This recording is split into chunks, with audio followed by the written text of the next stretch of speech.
Barca and Madrid. It's always a spectacle, but with the champions desperate for a win, the latest El Clasico was an instant classic. They were separated by just 4 points in the table. See the game-winning goal that may have settled the debate, Messi or Ronaldo. Well, much more on the Grand Prix later in the show, including why weather could be a factor on the track today.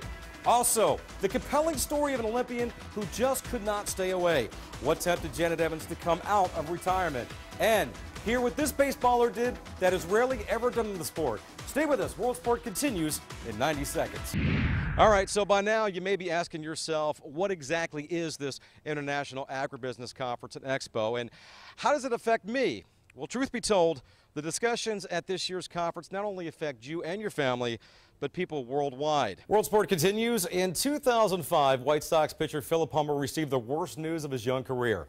Humber learned he would need surgery to repair the elbow on his throwing arm. Now, no doubt Humber worried that his time in the big leagues would be short-lived, but little did he know at the time that 7 years later, he'd be joining an elite group to have ever thrown a perfect game. Well, if you haven't noticed, it's beginning to look and feel a lot like fall, meaning those famous racing pigs of Southern Belle Farm are gearing up for another season of high-stakes drama.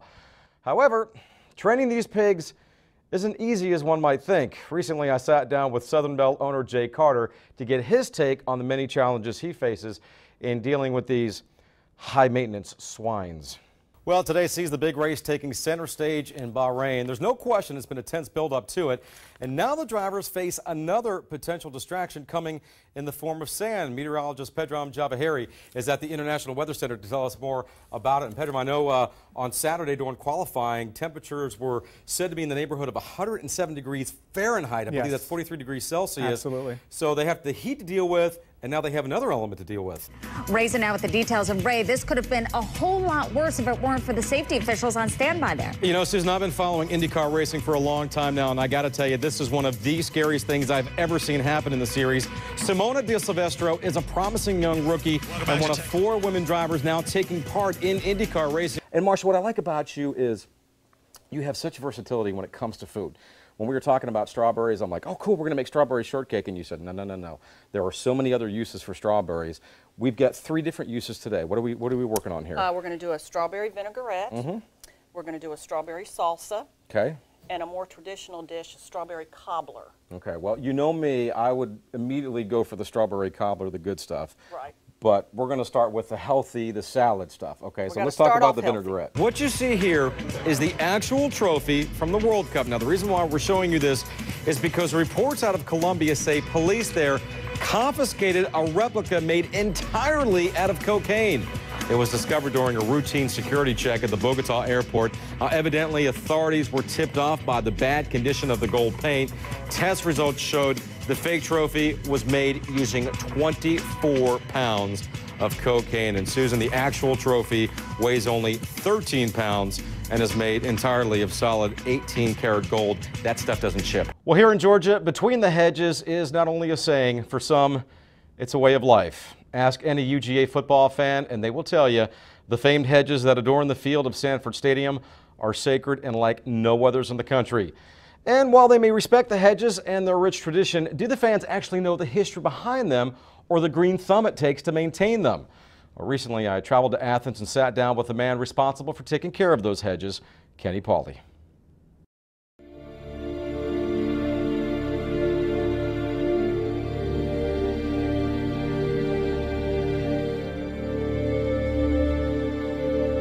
It doesn't really shock me.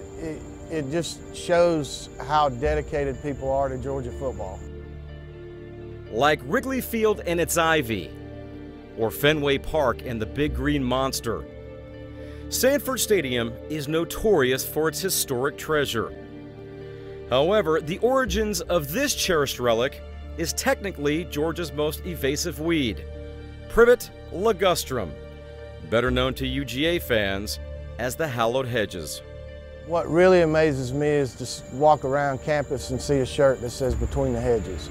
You know, when you say "Between the Hedges," you know exactly where you're playing football, and that's inside, you know, Sanford Stadium.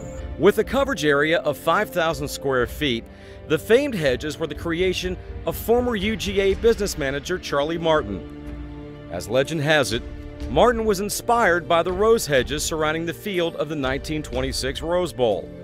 However, upon his return to Athens, Martin learned that roses wouldn't be able to thrive in the harsh Georgia elements. The decision was then made to plant privet, and the rest, as they say, is history. When they break them off, I remember Tech did it, and they broke them off, and they thought they'd won the Rose Bowl, and that goes to show me that, you know, where it comes back to tradition.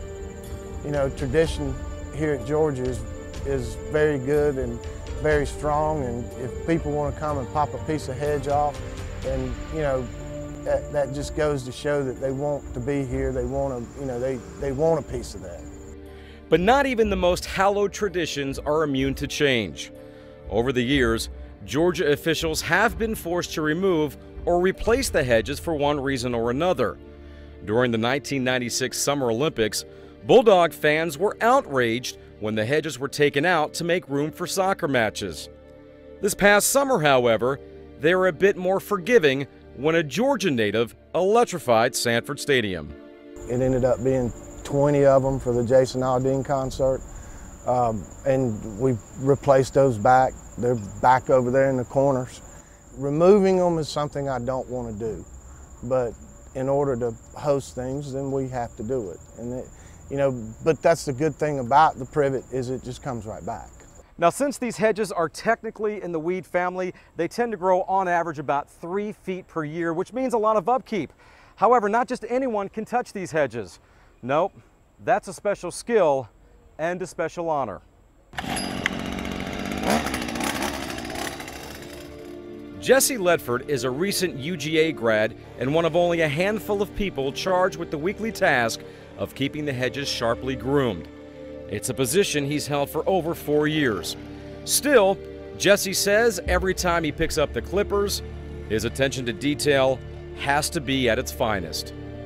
I mean, it's not just trimming the hedges, it's cutting the tops off of them, cutting both sides of them, cutting the ends, and then blowing all the shavings out of the way, scooping up the shavings, taking them off. I mean, it's not just simple cutting here and there. I mean, and it's got to be laser perfect, and where you can look down it and, you know, see a straight line. To me, it's really an honor for them as students to be able to come out here and trim these hedges, because 10 years from now, when they're out in the working world like we are, and then they can turn around and say, hey, you know, I used to do that.